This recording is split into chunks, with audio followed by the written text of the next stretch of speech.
Hello friends, welcome to our channel electrical power. आज हम discuss करने वाले हैं वोल्टेज रेगुलेशन ऑफ ट्रांसफार्मर। ठीक है, ट्रांसफार्मर का जो वोल्टेज रेगुलेशन होता है वो क्या कहलाता है। ठीक है, तो the voltage regulation of a transformer is defined as the arithmetic difference in the secondary terminal voltage between no load and full load voltage.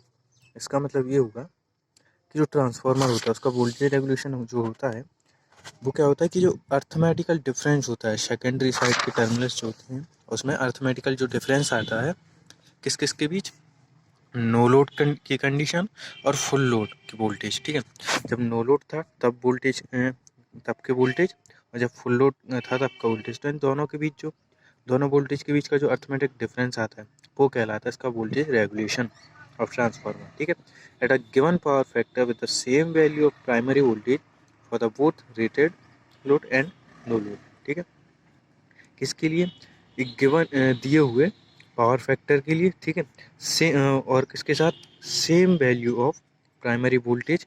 Primary voltage की वैल्यू सेम रहेगी कब कब, जब रेटेड लोड पे है, मतलब फुल लोड पे है और नो लोड पे है। ठीक है, प्राइमरी की वैल्यू, प्राइमरी वोल्टेज जो है वो फिक्स रहेगा, सेम रहेगा दोनों के लिए, नो लोड के लिए भी और फुल लोड के लिए भी। ठीक है, तो जब नो लोड किया अपन ने और फुल लोड किया और एक पावर फैक्टर था उसका, ठीक है, उस पावर फैक्टर पे, ठीक है, तो उसके जो वोल्टेज के बीच जो डिफरेंस आया, ठीक है, नो लोड वोल्टेज और फुल लोड वोल्टेज के बीच, ठीक है, जो अर्थमेटिकल डिफरेंस आया वो यहाँ पे हमारा कहलाएगा voltage regulation of transformer.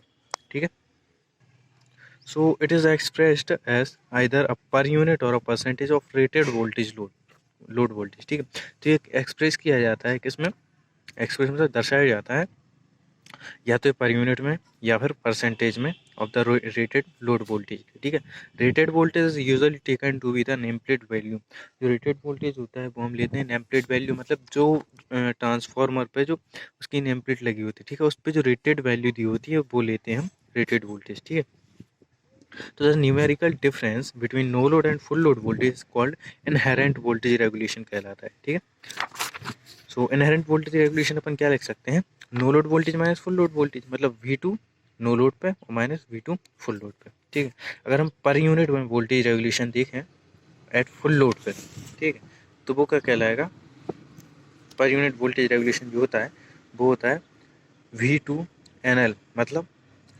No load voltage minus full load voltage upon full load voltage. ठीक है, V1 को अपन क्या रखते हैं, कांस्टेंट रखते हैं, मतलब प्राइमरी का वोल्टेज कांस्टेंट रखेंगे दोनों कंडीशन में, नो लोड वोल्टेज और फुल लोड वोल्टेज दोनों की कंडीशन में। ठीक है, प्राइमरी का वोल्टेज फिक्स रहेगा। और परसेंटेज वोल्टेज रेगुलेशन अगर हम देखें तो क्या होता है, no load voltage minus full load voltage upon full load voltage into 100। मतलब क्या होगा, no load voltage secondary side का minus full load voltage secondary side का upon full load voltage of secondary side into 100 से multiply कर दो तो हमारा परसेंटेज वोल्टेज रेगुलेशन आ जाता है। ठीक है, ये हुआ हमारा डेफिनेशन। अब जो वोल्टेज रेगुलेशन होता है उसके लिए डिफरेंट कंडीशंस होती हैं। ठीक है, तो उसकी कंडीशन क्या क्या क्या कंडीशन होनी चाहिए वोल्टेज रेगुलेशन कैलकुलेट करने के लिए। पहली तो होती है rated voltage, current and frequency. ठीक है, जो ट्रांसफार्मर का रेटेड वोल्टेज है, करंट है और फ्रिक्वेंसी है वो अप्लाई करना पड़ेगा हमें। ठीक है, तो वो होना चाहिए। Power factor of the load should be mentioned. ठीक है, जो लोड है उसका पावर फैक्टर जो है वो मैंशन होना चाहिए वहाँ पर। ठीक है, if the power factor is not specified, power factor अगर नहीं दिया गया है तो हम इसकी वैल्यू यूनिटी कंज्यूम कर लेते हैं। ठीक है, wave form of voltage should be assumed sinusoidal unless stated otherwise. ठीक, for calculate voltage regulation load specification is defined. ठीक है, लोड स्पेसिफिकेशन मतलब पता होना चाहिए, उस पर लिखा होना चाहिए, हमें पता होना चाहिए कि लोड कैसा है, इंडक्टिव है, कैपेसिटिव है, रिएक्टिव है, कैसा लोड है। ठीक है, इंडक्टिव है, कैपेसिटिव, तो हमें पता होना चाहिए। ठीक है, अगर हम वोल्टेज रेगुलेशन को प्राइमरी के टर्म में बात करें, प्राइमरी के टर्म में मतलब सेकेंडरी साइड के वोल्टेज को अगर हम प्राइमरी साइड लिया है, ठीक है, तो उस केस में पर यूनिट वोल्टेज रेगुलेशन क्या होगा, तो पर यूनिट वोल्टेज रेगुलेशन क्या होता है, no load voltage minus full load voltage upon full load voltage. तो अगर हम प्राइमरी के टर्म में बात करें, मतलब सेकेंडरी नो लोड वोल्टेज को अगर प्राइमरी के टर्म में लाएं, है ना, तो प्राइमरी में अपन जब रेफर्ड वैल्यू करते हैं, रेफर करते हैं सेकेंडरी को जब प्राइमरी साइड रेफर करते हैं तो क्या हो जाता है, V1/A हो जाता है। तो नो लोड वोल्टेज को अपन क्या लिख सकते हैं, V1/A। तो V2 नो लोड की जगह अपन क्या लिख लेंगे, V1/A। तो हो गया per unit voltage regulation in term of primary value. ठीक है। It is consume that V1 is adjusted, ठीक है, V1 क्या है, फिक्स कर देते हैं अपन, ठीक है, एडजस्ट कर लेते हैं, so that the rated voltage is obtained at secondary terminal under given load condition, ठीक है। तो जो नो लोड मतलब जो रेटेड वोल्टेज होगा, ठीक है, जो ऑब्टेन्ड होगा सेकेंडरी टर्मिनल पे, ठीक है, वो अंडर लोड कंडीशन पे डिपेंड करेगा, ठीक है। अब वोल्टेज रेगुलेशन जो है वो कैलकुलेट कैसे किया जाता है, वो हम उसकी मेथड समझेंगे, उसको देखें किस तरह से कैलकुलेट करते हैं, क्या क्या कंडीशन, अपन डिफरेंट कंडीशन उसकी देख लें, क्या क्या कंडीशन चाहिए पड़ती हैं, तो जो लोड स्पेसिफिकेशन है वो सब अपन देखेंगे, है ना, कैसा होना चाहिए। तो सबसे पहले कैलकुलेशन ऑफ वोल्टेज रेगुलेशन क्या होता है, तो the voltage regulation of a transformer can be calculated in term of its circuit parameter. जो वोल्टेज रेगुलेशन वो कैसे कैलकुलेट किया जाएगा, इसके सर्किट पैरामीटर्स की वजह से, है ना, सर्किट पैरामीटर होंगे तभी तो हम कैलकुलेट कर पाएंगे कि वोल्टेज रेगुलेशन कितना लगेगा, है ना। तो approximate circuit of the transformer refer to the secondary is shown in figure. हम क्या कहते हैं, जो ट्रांसफार्मर जो है उसको हम सेकेंडरी साइड रेफर करने पे जो इक्विवेलेंट सर्किट आता है अप्रोक्सीमेट,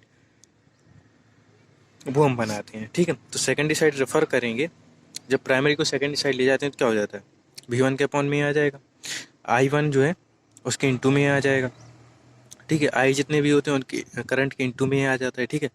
जो वोल्टेज होता है उसके अपॉन में ये आ जाता है, रेजिस्टेंस के अपॉन में, रिएक्टेंस के अपॉन में ये आ जाता है, ठीक है। और जो, ठीक है, और ये सेकेंडरी साइड जो है, अब वो रेजिस्टेंस क्या होगा, इक्विवेलेंट रेजिस्टेंस हो जाएगा, क्योंकि टोटल रेजिस्टेंस अपन लिखेंगे तो Re2 लिख दें, इक्विवेलेंट रेजिस्टेंस, इक्विवेलेंट रिएक्टेंस, और यहाँ पे हो जाए इक्विवेलेंट इम्पीडेंस, ठीक है। V2 रहेगा, लोड रहेगा, लोड इम्पीडेंस, ठीक है। और जो I1 A × I1 है वो I2 की इक्वल हो जाएगी, क्योंकि सेकंड साइड रेफर हो गया, है ना। तो A × I1 क्या हो जाएगा, I2 की इक्वल आ जाएगा। अब अगर इसमें अपन KVL लगा दें, KVL लगाएं तो क्या होगा, यहाँ से देखो माइनस होगा और प्लस होगा। सबसे पहले माइनस V1 अपॉन ए, ठीक है, तो मैंने यहाँ प्लस में लगा क्योंकि मैंने इस साइड रेफर कर लिया है, मतलब इसको पक्षांतर कर लिया है इसका, ठीक है। तो इस साइड आ गया है तो प्लस में आ गया, तो माइनस V1 अपॉन ए अगर अपन लिखें तो माइनस V1 अपॉन ए होगा, ठीक है। और फिर होगा प्लस, यहाँ से ये टोटल क्या हो जाएगा, I2 की इक्वल हो जाएगा। तो रेजिस्टेंस है और रिएक्टेंस है, ठीक है, रेजिस्टेंस और रिएक्टेंस से तो क्या हो जाएगा, इम्पीडेंस हो जाएगा। तो I2 इंटू ZE2 लिख सकते हैं अपन, I2 इंटू ZE2, प्लस क्या हो जाएगा, इसके प्लस टर्मिनल में क्या, तो क्या हो जाएगा, प्लस V2 हो जाएगा, ठीक है।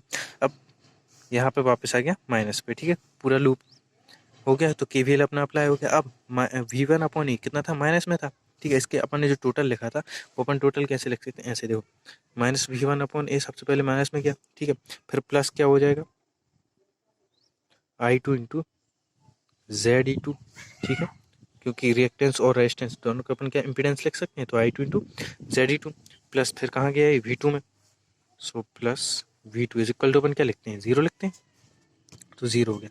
अब इस V1 अपॉन ए को इस साइड ले जाएंगे तो क्या हो जाएगा, पॉजिटिव, तो V1 upon A is equal to क्या होगा, V2 प्लस I2 ZE2, ये हो गया हमारा KCL से, ठीक है। तो एक कंडीशन हमें ये मिल गई, ठीक है। So since Z I2 ZE2 depends on the power factor of load. अब जो I2 ZE2 है, ठीक है, तो ये डिपेंड करेगा किस पे, लोड के पावर फैक्टर पे, कितना पावर फैक्टर है ना, लोड पावर फैक्टर। तो the voltage regulation depend on the load power factor. तो वोल्टेज रेगुलेशन क्या करेगा, डिपेंड करेगा लोड के पावर फैक्टर पे, ठीक है, लोड कैसा है।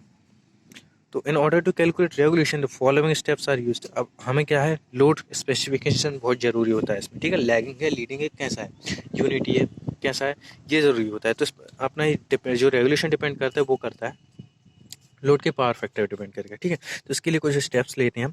सबसे पहले हम V2 जो है रेफरेंस फेजर लेंगे, ठीक है। तो V2 इज इक्वल टू क्या होगा, V2 एंगल जीरो होगा, ठीक है। तो इसको अगर हम रेक्टेंगुलर फॉर्म में लिखें तो V2 प्लस J0 लिख सकते हैं, क्योंकि एंगल क्या इतना है, जीरो है।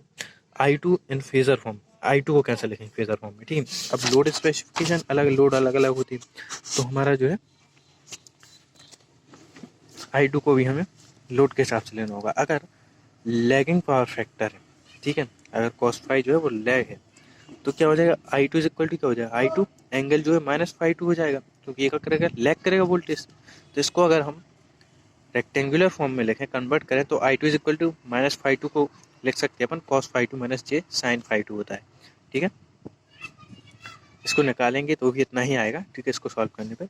अगर हम लैगिंग पावर फैक्टर निकालें, लैगिंग पावर फैक्टर पे I2 जो होता है लीड कर रहा होता है, तो एंगल कितना आएगा, पॉजिटिव φ2 आएगा। तो इसको हम क्या लिख सकते हैं रेक्टेंगुलर फॉर्म में, I2 इंटू कॉस φ2 प्लस जे साइन φ2, ठीक है। अगर यूनिटी पावर फैक्टर है तो एंगल कितना हो जाएगा, 0 हो जाएगा, मतलब इन फेस होगा वोल्टेज के साथ, ठीक है। सो I2 इज इक्वल टू क्या हो जाएगा, I2 प्लस जे 0 हो जाएगा, ठीक है। अब हमें इसमें फिर नेक्स्ट स्टेप में हमें कैलकुलेट करना होता है, ठीक है।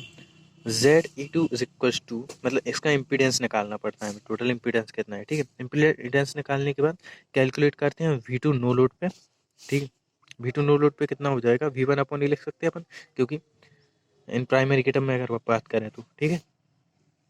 So V1 upon A is equal to V2NL is equal to कितना हो जाएगा, V2 प्लस I2ZE, तो अपन यहाँ पर निकाला था ना, यहाँ पे अपन ने बाई KVL से निकाला था V1 अपॉन ए, है ना, निकाला था V2 प्लस I2ZE। यहाँ पे हम यही लिखेंगे V2 प्लस I2ZE2, ठीक है। अब अपन कैलकुलेट करेंगे रेगुलेशन, तो रेगुलेशन प्राइमरी के टर्म में अगर अपन लिखें तो V1 upon a minus V2 FL upon V2 full load per unit में निकल आएगा, ठीक है। तो it is to be noted that the magnitude of the voltages not their face value determine the regulation, ठीक है। तो यहाँ पर नोट करने वाली बात क्या है, उसके जो मैग्नीट्यूड होता है वोल्टेज का, ठीक है, वो डिटरमाइन करता है regulation, not their face value, ठीक है।